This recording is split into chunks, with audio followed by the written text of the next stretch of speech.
Hoy vamos a hacer una voz colectiva de este espacio editorial porque la verdad es cierto, los que vinieron ayer a agredirnos, a atacarnos, decían mi nombre, todo el tiempo estaban esperando que bajara yo, me desafiaban a eso, querían que se diera esa situación de eventual pugilato, de encontronazo, no lo tuvieron, no tuvieron ese momento pendenciero que venían a buscar.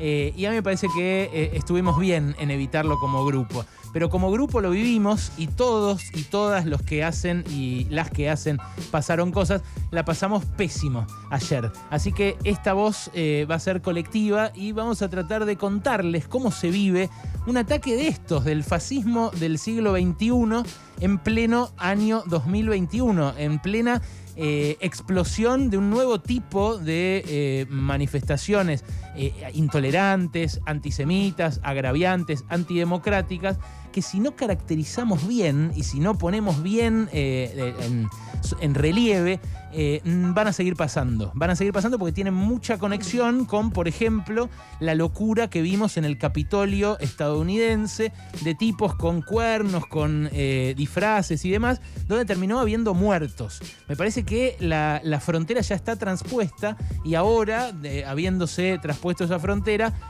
hay que tratar de que vuelva atrás. Esto que pasaba en las redes sociales nada más y que ahora pasa en la vida real, tiene que dejar de pasar en las redes sociales y también en la vida real, por lo menos para mí, ¿no es? Absolutamente. Bueno, estuve pensando mucho en el día de ayer esta frase que dijo Ofelia Fernández cuando asumieron los legisladores porteños la semana pasada, que a una persona que la venía hostigando y atacando en redes y que había caído con 4 a hostigarla personalmente en la puerta de la legislatura, ella le dijo, esto no es Twitter, acá hay sanciones a alguna de estas cuestiones. Y me parece clave que haya sanciones para este tipo de acciones de hostigamiento, de amedrentamiento y también de ataque a la libertad de expresión, porque claramente el objetivo de estas personas es que nosotros nos callemos y dejemos de hablar a favor del pase sanitario y dejemos de hablar de lo necesarias que son las vacunas. Todo el tiempo con el megáfono decía, lean esto, escuchen lo otro, entérense de esta versión. Son versiones que son absolutamente falopa, que no tienen ningún tipo de contenido científico detrás, pero que están tratando de contrapesar con voces que claramente son las que deberían pesar en este momento. Nosotros no les vamos a dar el micrófono, no los vamos a entrevistar. Ayer lo discutimos y decidimos deliberadamente no hacerlo. Y estas voces, al revés, me parece que se vieron potenciadas por los minutos y minutos y minutos y minutos que tuvieron en los medios masivos de comunicación para expresarse sus referentes. Los referentes antivacunas, los referentes anticiencia, los que dicen directamente que la pandemia no existe y que es mentira, esto que mató casi 120.000 personas en nuestro país y millones en el mundo. Nosotros no les vamos a dar voz. No es así, no son así las reglas de la democracia. Uno no va a la puerta de un medio de comunicación a arrojar cosas y a proferir amenazas y consigue que le cedan el micrófono. Ese sería un pésimo antecedente y repito, por eso decidimos nosotros no hacerlo. Recibí yo durante el día de ayer muchísimas solidaridades y esto es lo que me hace pensar que quizás no vuelva a pasar. Pero es clave lo que dice Noé, tiene que haber sanciones. Por eso, en la próxima hora, les vamos a decir a las 4 personas que tenemos identificadas cómo se llaman.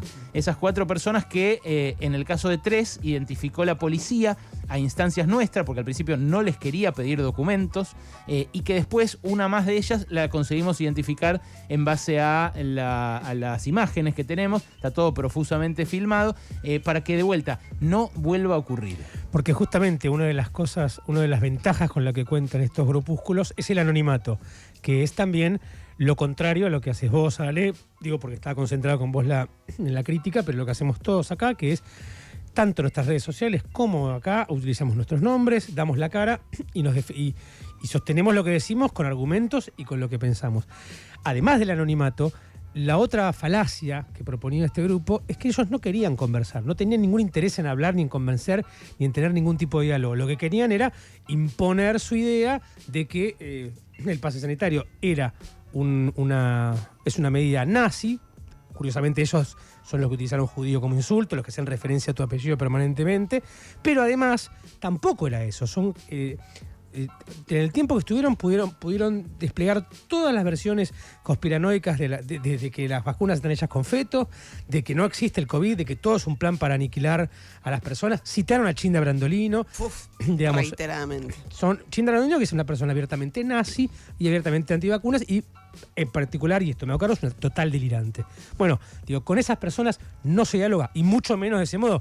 En ningún momento la postura era conversemos, dialoguemos, queremos a ver que revises tu opinión, Alejandro. Eso, nada de eso. No había nada en esta situación que no fuera violenta, impuesta y totalmente agresiva. Bueno, lo que dice Nahuel se resume en una frase que muchos ayer me repitieron: al fascismo se lo combate, no se le discute. Y esto que vimos ayer es una forma atenuada, por supuesto, porque la verdad que no constituían por la cantidad y por la edad de la gente una amenaza física.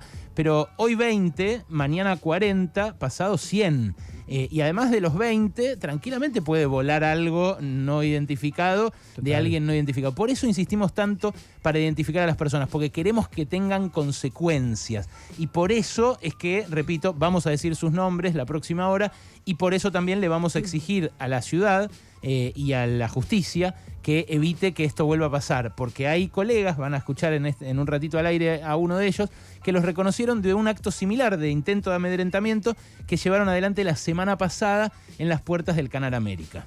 Sí, y la invitación no era al diálogo, porque no había ningún tipo de invitación, era todo el tiempo en modo imperativo. Alejandro Berkovich, bajá, vení a hablar con nosotros. La verdad es que yo me trataba de poner en los zapatos de Ale y no te da mucho ánimo a bajar a hablar con nadie que te esté llamando de esa manera con un tambor y banderas y qué sé yo. O sea, era todo imperativo. Y lo que decía Nabu de citar a Brandolino, o sea, nosotros no somos nazis, no somos antisemitas, pero citamos a gente que sí lo es. Bueno, Tomás Eliaschev, que vino acá con colegas del CIPREVA, que me pareció la acción clave, ¿no? La aparición de nuestros compañeros de CIPREVA. A Tomás Eliaschev le dijeron: se te nota lo judío, sí, ¿no? En un momento de intercambio verbal. Y me parece, hablando justamente de cómo citaban a Chinda Brandolino, de las consignas que exponían, que hay una clara articulación entre estos grupos con los grupos que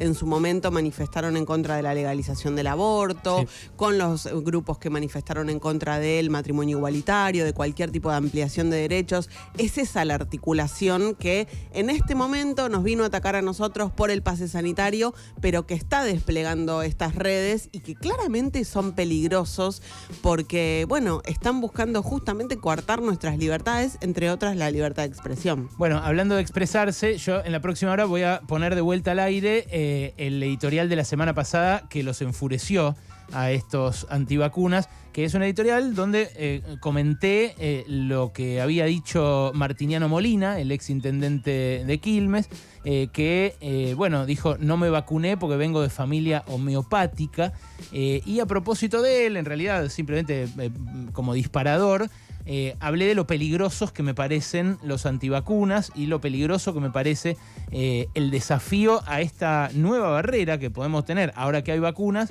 que es el pase sanitario. Un esquema que está el mundo entero fijando para protegerse, porque la pandemia se convirtió en una pandemia de los no vacunados. Y también vamos a escuchar en los audios durante este programa a toda la gente de ciencia de verdad, como Fernando Pollack, como Nora Barr, como la científica que había descubierto el primer método de diagnóstico del COVID, que ahora se me fue el apellido, pero también dicen abiertamente que hoy, con la evidencia que hay, no vacunarse deliberadamente sin tenerlo contraindicado es una estupidez. Y esto lo vamos a seguir diciendo porque, bueno, la verdad es una cuestión de salud pública, más allá de la libertad de expresión. Es una cuestión de salud pública, así que en un ratito reiteramos el editorial que enfureció a los nazis antivacunas del ataque de ayer. Una cosita que vos decías ayer en el pase con Diego es la paradoja de la intolerancia, que es: se puede ser tolerante con todo menos con los intolerantes. Del mismo modo, el pase sanitario expresa lo mismo. Se te puede cuidar, pero si vos no te cuidás, vas a tener que alejarte de los que se cuidan, porque nos pones en riesgo a todos. Es decir, y eso me parece que, porque eso es la posición victimizada en la que estaban estos muchachos, que a pesar de decir nos discriminan el pase nazitario, después todas sus expresiones eran de odio y de desprecio por la vida y por los demás. Absolutamente. Esto es lo que nos pasó ayer. Esto es lo que le puede pasar a otra gente si este tipo de actitudes prosperan. Esto es lo que vamos a intentar evitar nosotros y un montón de gente que siga pasando. Y el montón de gente que digo es la cantidad de solidaridades que recibimos ayer. Y con esto cierro, no los aburro más. Ayer no solo estuvo físicamente acá el Cipreva, me escribieron de ARGRA, la Asociación de Reporteros Gráficos, del Frente de Organizaciones en Lucha, el Movimiento Evita, el Partido Obrero, el PTS, el Partido Obrero Tendencia, la Corriente Nacional Agustín Tosco, comisiones internas de ATE, de Trabajo, de INDEC, de muchas otras reparticiones, la Organización Liberpueblo, la CCC, la Asociación Gremial Docente, el INADI, se comunicó conmigo Victoria Donda personalmente, la Defensoría del Público, la Asamblea Permanente de los Derechos Humanos y muchas organizaciones más. Y también gente individual. Absolutamente. Bueno, la portavoz del gobierno, Gabriela Cerruti, la ministra de Mujeres, Géneros y Diversidades, Elizabeth Gómez Alcorta, la senadora Juliana Di Tulio, la Comisión de Libertad de Expresión del Senado de la Nación, la Comisión de Derechos Humanos de la Legislatura de la Ciudad de Buenos Aires, con la presidencia de Victoria Montenegro, el llamamiento argentino judío, colegas a título personal, desde Hugo Alconada-Mon hasta Jorge Rial, pasando por un montón de medios, C5N, IP, Cenital, la FOPEA, el Foro de Periodismo Argentino. Yo también. quiero, entre los colegas, subrayar mucho la comunicación que tuve de José del Río, director de La Nación, con quien muchas veces bromeamos acá al aire y que nada, muchísimas cosas pensamos distinto, pero que me llamó por la noche, me mandó un mensajito y fue muy enfático en su acompañamiento. También el de Eduardo Feynman. Eduardo Feynman me escribió esta mañana y me dijo, en esta tenemos que estar todos juntos. ¿Cómo? Le dije, totalmente, totalmente. Y bueno, después Felipe Piña, también Facu Pastor, Daniel Greenbank, otros dirigentes políticos, Gabriel Solano, el fiscal Osorio, el fiscal Delgado. Artistas, nos escribieron Jean-Pierre Noer, Arturo Bonín. Obviamente las organizaciones judías también sacaron sus declaraciones. La DAIA, el llamamiento argentino judío, el Centro Simón Wiesenthal, que me emocionó, dijo, bueno, ahí están los antivacunas, un nuevo disfraz para una vieja dolencia, el antisemitismo. ¿Quién más? Bueno, economistas, cantidad, Jorge Carrera, Pedro Vizcay, Agis, ya lo mencioné, Mariano Félix, Santiago Marino, Lula González, otros colegas, Luis Bremer, Ingrid Beck, Viviana Vila, Lauma Islin, Emma Respighi, otros economistas, Ricardo Aroskin, Jorge Kreines también del PC, Néstor Espósito, Sofía Barruti, cantidades, Sergio Maldonado, no me quiero olvidar de él, Sergio Maldonado, que me escribió por la noche, Tony Aracre, empresarios también como él, el padre Eduardo de la Serna, seguía mencionando colegas, María Zucarrat, Inde Pomeraniec, Pablo Mesina, Pedro Brigger, Víctor Hugo, que me entrevistó a la tarde, Silvia Neistat de Clarín, muchos colegas de lo que uno podría considerar medios de otra línea editorial que se cierran filas, pero 100% frente a esto. Gremios, ya mencioné varios, el Estigás también sacó su declaración, Luis Zamora me llamó por la noche, en fin, documentalistas, cantidades de personas, otros artistas, ahí nos están escribiendo quienes nos acompañan todos los días, Acorazado Potemkin, Ladelio, bueno, muchos oyentes que también se solidarizan ahora. Somos muchos más los que queremos vivir en democracia, los que no vamos a tolerar este tipo de actos intimidatorios y los que, en definitiva, vamos a procurar que no le pase a nadie más. Que esto no escale, que podemos pensar distinto, podemos, incluso ante una crisis tremenda como esta, tener posiciones divergentes, pero que la vía de la violencia, de la intimidación y del ataque no van.